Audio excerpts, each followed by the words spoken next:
साथियों नमस्कार, मैं हूं अनिल वर्मा। आप देख रहे हैं अपना यूट्यूब चैनल योजना इंडिया। साथियों, योजना इंडिया योजनाओं का चैनल है। इसमें योजनाओं की जानकारी आप तक समय समय पर पहुंचाने की कोशिश की जाती है। जो भी नए अपडेट आते हैं, जो भी नया इसमें बदलाव होते हैं, उस सारी जानकारी आप तक सबसे पहले देने की कोशिश की जाती है। इसी कड़ी में बताने वाला हूँ आपको कि उत्तर प्रदेश सरकार ने मुख्यमंत्री सामूहिक विवाह योजना में क्या नया बदलाव किया गया है, कितने प्रकार के बदलाव किए गए हैं और योजना का लाभ कैसे उठाया जा सकता है, इसकी पात्रता क्या है, आवेदन कैसे करना है, क्या क्या डॉक्यूमेंट लगाए जा रहे हैं, सारी जानकारी मैं आज वीडियो में दूंगा।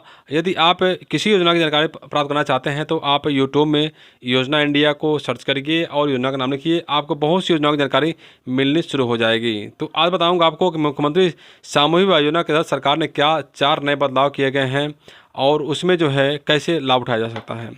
तो बता दूं, मुख्यमंत्री सामूहिक विवाह योजना जो है उत्तर प्रदेश द्वारा संचालित योजना है और इसमें लाभार्थियों को मौजूदा समय में अब 1 लाख रुपए प्रति जोड़े की दर से धनराशि खर्च की जाती है। और इसमें जो है शादी के बाद या शादी के दिन ही लाभार्थी लड़की यानी दुल्हन के खाते में 60,000 रुपये दिए जाते हैं। इसके साथ ही 25,000 रुपये का उपहार स्वरूप सामान भी शादी के दिन लड़की यानी दुल्हन को दिया जाता है। इसके अलावा जो है आयोजन पर जो है 15,000 रुपये खर्च किए जाते हैं। कुल मिलाकर के एक जोड़े की शादी पर सरकार जो है 1 लाख रुपये खर्च कर रही है। तो आपके परिवार में या आसपास किसी के परिवार में बिटिया है जिसकी शादी करनी है या उस शादी लायक हो रही है, तो इस वीडियो को देखिए और अधिक से अधिक लोगों तक पहुंचाइए ताकि लोग योजना की जानकारी प्राप्त कर सकें और समय रहते योजना का लाभ उठा सकें। क्योंकि अक्सर देखा जाता है कि जानकारी के अभाव में लोग योजनाओं से वंचित हो जाते हैं और ये बहुत बड़ी रकम है, सरकार लाभार्थियों को दे रही है। आपको जानकारी होना बहुत ज़रूरी है। तो बता दो, सामूहिक विवाह योजना में सरकार ने जो 4 बदलाव किए हैं उसमें जो सबसे बड़ा बदलाव है कि अब लाभार्थियों यानी दूल्हा दुल्हन वर वधू का जो है अटेंडेंस यानी हाजिरी जो है अब बायोमेट्रिक लगाया जाएगा। बायोमेट्रिक लगाया जाएगा, वहाँ मशीन रखा जाएगा, वहाँ पर या तो अंगूठा से या फेस से लाभार्थी का वहाँ पे हाजिरी लगाई जाएगी। इसके पहले क्या था कि मैनुअल हाजिरी होती थी, हस्ताक्षर होता था, अंगूठा लगाया जाता था और लाभार्थी की उपस्थिति मान ली जाती थी। लेकिन इसमें बहुत से फर्जीवाड़े की शिकायतें आने लगी थी और बहुत से जो पहुंचते नहीं थे उनकी भी शादी हो जाती थी और जो दूल्हा वास्तव में नहीं था उस किसी को खड़ा करके लोग दूल्हा बना के शादी कर लेते थे। इस फर्जीवाड़ा को रोकने की सरकार ने व्यवस्था किया है कि अब बायोमेट्रिक हाजिरी लगेगी और दूल्हा दुल्हन को मौके पर मौजूद रहना होगा।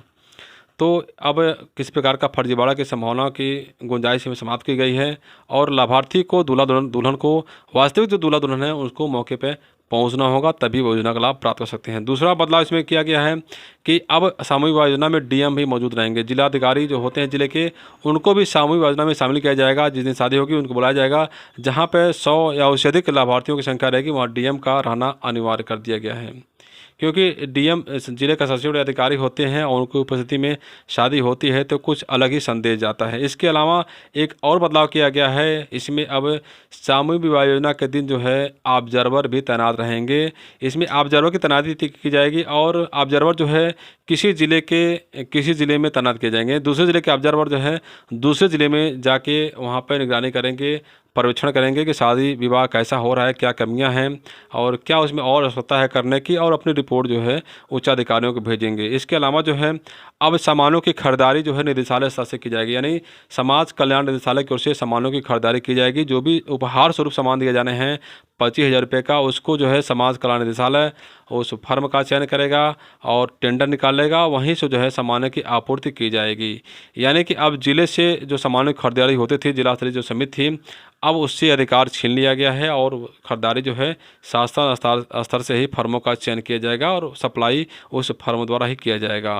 तो ये कुछ बदलाव किए गए हैं जिसकी जानकारी आपको होना ज़रूरी है, क्योंकि जानकारी के अभाव में, अधूरी जानकारी होने पर योजना के लाभ से वंचित हो सकते हैं। आप इस वीडियो को अधिक से अधिक पहुँचाइए लोगों तक और शेयर करिए, सब्सक्राइब करिए, बेल आइकन दबाइए ताकि आपको जो है हर योजना की जानकारी समय समय पर आपके मोबाइल पर मिलती रहे। अब बात करते हैं कि इसमें जो है पात्र कौन है। इसके पहले हम वीडियो बता चुके हैं, आप जाके देख सकते हैं योजना इंडिया पे, लेकिन आज बता रहा हूँ कि इस योजना के तहत लाभार्थियों की जो आय सीमा है उसमें 2 लाख रुपए से बढ़ा करके 3 लाख रुपये कर दी गई है। यानी कि जिसके परिवार की वार्षिक आय 3 लाख रुपये या उससे कम है वही लोग इस योजना के तहत लाभ प्राप्त कर सकते हैं। इसके साथ ही उत्तर प्रदेश का निवासी होना जरूरी है। लड़की उत्तर प्रदेश के जिले में रहने वाली हो सकती है, लड़का उत्तर प्रदेश या भारत के कहीं का भी रहने वाला हो सकता है। इसके साथ ही लड़की की उम्र जो है कम से कम जो है 18 साल और लड़के की उम्र जो है कम से कम 21 साल होनी चाहिए। इसके साथ ही लाभार्थियों को जो आवेदन करते हैं उनमें कुछ दस्तावेज लगाने पड़ते हैं, जिसमें लड़का लड़की यानी दूल्हा दुल्हन का आधार कार्ड लगाया जाता है इसमें। फिर लड़की के नाम का बैंक पासबुक, अकाउंट, खाता संख्या जो होता है, एफएससी कोड, ब्रांच शाखा का नाम इसमें भरना होता है और लगाना भी होता है। इसके साथ ही आय प्रमाण पत्र लगाना होता है जो ऑनलाइन होता है और तहसील से जारी किया गया होता है। इसके साथ ही जो है जात प्रमाण पत्र लगा सकते हैं यदि पिछड़ी जात के हैं या फिर अनुसूचित जनजात के अनुसूचित जात के हैं तो निवास प्रमाण पत्र लगाना होता है। तो ये कुछ जानकारियां हैं और एक खास बात यह है कि जब आवेदन करना होता है तो इसमें आवेदन लड़की के नाम से किया जाएगा, न कि परिवार के किसी सदस्य के नाम से किया जाएगा। ऑनलाइन आवेदन जो होता है इसमें cmsby.upidc.gov.in पे आप आवेदन कर सकते हैं। आवेदन करने के बाद जो है सत्यापन होगा, जांच की जाएगी, जांच में पात्र पाए जाते हैं तो सामूहिक योजना के लिए निर्धारित स्थल पे बुलाया जाएगा और सामूहिक योजना में शामिल किया जाएगा। आपकी और कोई जिज्ञासा है, कोई जानकारी प्राप्त करना चाहते हैं तो कमेंट्स बॉक्स में लिखिएगा। आप किस जिले से वीडियो देख रहे हैं, यदि आप सामूहिक योजना का लाभ लेना चाहते हैं, आवेदन कर दिया है तो कोई समस्या आ रही है उसको भी लिखिए, हम उसकी जानकारी देने की कोशिश करते हैं। मिलते हैं नई वीडियो में नई जानकारी के साथ, तब तक के लिए नमस्कार।